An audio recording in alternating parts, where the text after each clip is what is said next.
Jesus não está dizendo que Pedro é a pedra, não. Não? Não, de jeito nenhum. Ué? Então, veja bem, esse texto, Vilela, é um dos textos mais importantes do cristianismo. Porque da correta interpretação dele depende o futuro do cristianismo. Quem é esta pedra sobre a qual a igreja está edificada? Então tem 3 interpretações. Pedro. A primeira delas é que Pedro é a pedra. Eu sempre entendi assim. O catolicismo subscreve isso. Mais de 800 milhões de pessoas no mundo subscrevem esse pensamento. Agora vamos entender o texto.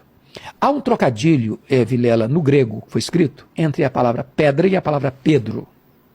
Petra e Petros. Sei.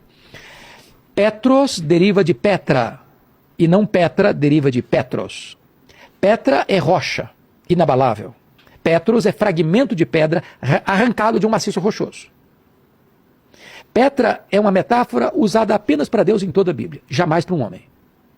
Então, o que Jesus está dizendo é o seguinte: eu também te digo que tu és um fragmento de pedra, mas sobre esta rocha, que sou eu... Ele está falando sobre ele? De ele, sobre ele. Todo o contexto da passagem está falando de Jesus.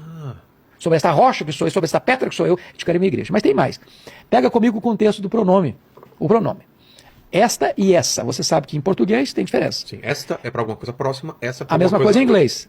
This e that. Tá. A mesma coisa do grego. This, that é uma coisa Isso. que tá fora. Então, por exemplo, eu estou com a minha Bíblia aqui. Certo. Eu digo esta Bíblia.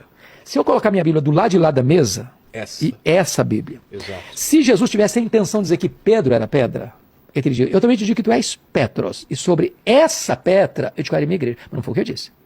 Eu também te digo que tu és Petros, fragmento de pedra, mas sobre esta pedra, sobre esta rocha, eu edificarei minha igreja.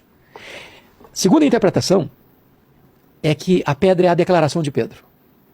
Onde esta declaração... Não, a terceira. A primeira não, é que Pedro. A segunda é que Jesus. Não, a segunda é que é a declaração de Pedro. Ah, tá. Tu és o Cristo. Onde esta declaração foi feita? Tu és o Cristo, filho do Deus vivo, aí a igreja está estabelecida. Mas na primeira ainda, só me lembrar uma frase importante em latim. Tá.